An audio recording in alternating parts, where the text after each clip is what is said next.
Hello, everyone. Thank you for joining. My name is Moss. I am with the Gwinnett County Public Library, and today we have our guest, Susan Schoenherr from Action Incorporated. She is the director of the Weatherization Assistance Program, and today she's going to tell us all about what the Weatherization Assistance Program is, whether or not you qualify, and if you do, how you can apply. So I'm going to pass it over to you, Susan. Thank you, Moss. It is a pleasure for me to be here today. I have been doing weatherization for almost 25 years. I started my weatherization career in Florida and moved to Georgia 4 years ago and have been at Action since early 2017. And weatherization is a program that its sole purpose is to lower your energy, your utility bills, basically. And we also focus on indoor air quality and health and safety issues. Um, we have Action has had the weatherization program, I think, ever since the weatherization program has started, which it was started in the 70s during the Carter administration with the first energy crisis. So, and we've been assisting families ever since the 70s to help them to reduce their energy bills. We currently weatherize, we have 14 counties, Action does, and we currently weatherize anywhere between 105 to 125 homes a year. And the service is free to all qualifying households. And the only qualifying um, issue is it's your income. It's all based on your income. It doesn't have anything to do with your age or how many people are in your house. It is all geared around your income. And we work off of the 200% poverty guidelines. Um, so slide number 2. We do the weatherization program. First, first you're going to find out if you qualify, and then once you are qualified, and we have your application, you are placed on a waiting list. And when your turn comes up, could give you a phone call and schedule a time to do a complete energy audit. Depending on your household or your house and the size of your home, the energy audit can take anywhere from 2.5 hours to 4 hours. And our energy auditor, we do combustion safety testing. We're going to make sure that if you have combustion appliances, that those are operating safely, and if they're not, we're going to repair them. We're going to look at your smoke detectors, your CO detectors. We're going to be in your attic. We're going to be in your crawl space if you have one. We are going to be in every inch of your home. And once we have completed our assessment, we're going to go back. Our energy auditor comes back to the office, and he takes all the information that he's gathered from doing the on-site energy audit and put it into energy modeling software, which is called Neat and Mia. It actually determines the energy saving measures that you will receive on your home. We don't determine them, it determines them based on a cost and what they call a savings in ratio. And then, of course, then we go through all the health and safety items. You can receive up to $12,000 worth of repairs. And your utility savings could be as high as 40%.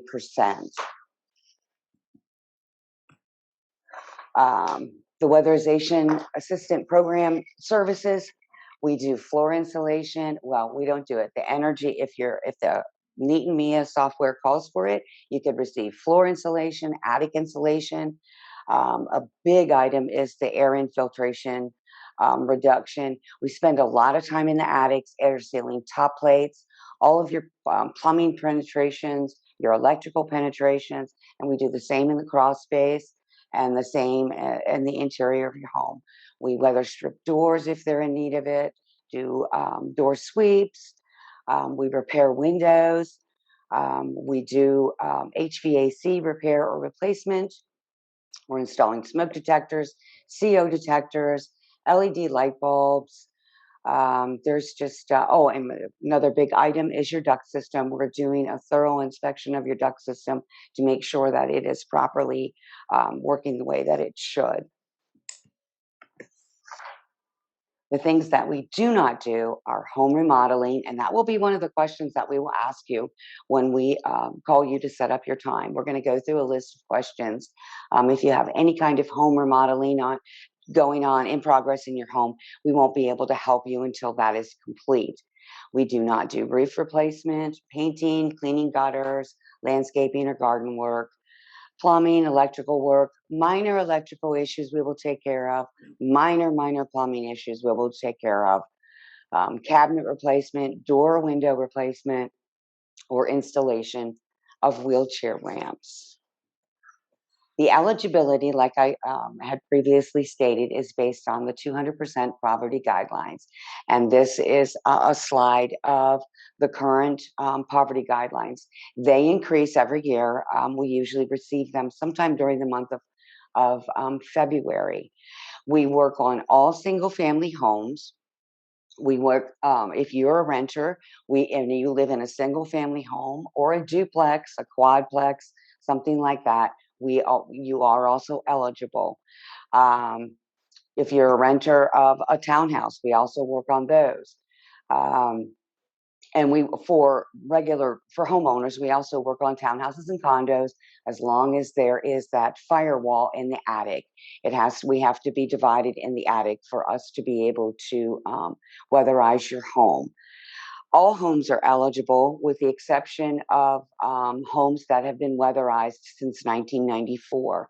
They are currently discussing revising that if your home has been weatherized within the last 15 years, you can reapply. But if your home has been weatherized 1994 and before, you are eligible. But after 94, currently, DOE is regulating that you cannot receive weatherization service again. But like I said, we are working on that to get that changed. And how to apply, if you just call our office at 706-546-8293, extension 19, and request an application. And you would be speaking to Miss Stephanie Taylor. She is our weatherization assistant.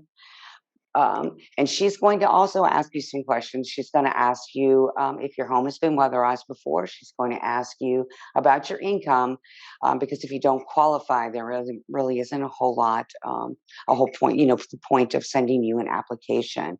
So she is going to ask you a couple questions, but she usually gets the applications in the mail the same day. And once you have your application filled out and submitted to Action, it usually takes us about 30 days to get it processed. And then we're going to send you a letter letting you know that we've placed you on the wait list. And the wait list changes every day. You are placed on the wait list by the characteristics of your household, not your home, not what your needs are, but the characteristics of your household, which are the people in it. So if you're elderly, you get points for being elderly. If you're disabled, you get points for being disabled. If you have children under 2, you get points for that. If you're pregnant, you get points for that. And then you also get points for the amount of your utility bill. If you're a high energy user, you're going to get points for that. And the more points you have, the quicker you're going to receive assistance. But usually we're running, anywhere from, when somebody does apply, we're running anywhere from 30 days. Well, I'll say a month to 4 months before you're actually called, and it's really not a long wait time. So, and then we move on. And then if you do not qualify for the weatherization program, there are many items that you could do to ensure, or to lower your energy bill on your own. You could replace all of your CFLs or your incandescent light bulbs with LEDs. You turn off lights when you're not in a room. You always want to do full loads of laundry, or run the dishwasher when it's full. Install low flow shower heads, and that would be a low flow shower head is 2.5 gallons per minute, and the same with the faucet aerators. Change your HVAC filter on a regular basis, and that's also going to take into what is it like in your household? Do you have pets? Do you have a lot of pet hair? Do you vacuum? I know in our home, we only change ours anywhere from 60 to 90 days, but we do have dogs, but we do vacuum um, and dust quite frequently. And then other key items is do not block that air return for your system. A lot of people, we go into a lot of homes where they have a couch in front of your air return. It's how your system breathes. It's just like you, as somebody, we wear, of course, I mean, we're all familiar with wearing masks. That's what you're doing with that air return. You're like putting a mask over it when you block it. And it's the same as for the compressor on the outside. If you have things piled up around it or you have shrubbery really close to it, those two items need to breathe. The return needs to breathe. The compressor needs to breathe. Clean the coils of your refrigerator. I know sometimes, for elderly people, it's really difficult to get down on the floor and pull that front off or pull your refrigerator out and clean it, but it really helps it function better. And then to make sure that there's, same as the HVAC system, make sure that air is able to circulate around it, like on the top. Make sure you don't have all kinds of things shoved on top of it, underneath the cabinet, blocking the airflow. And that's my next thing. Be sure all your appliances have plenty of airflow to operate efficiently. You can also purchase those foam outlet switch inserts. They are just, they're very, very inexpensive, but it is time consuming to put them on, but they do help keep that air that comes down the walls out of your attic. Because a lot of people don't understand that when your HVAC system is running, not only is it blowing out of the supplies, but it's also sucking at that return. So as it's sucking, it's getting air from anywhere that it can get it. And if your top plates are not sealed in your attic, that air is coming down your wall and it's coming out in places like those your outlets. You can utilize thresholds and sweeps on your doors, weather stripping around your doors and your windows. And another very important appliance to always pay attention to is your dryer.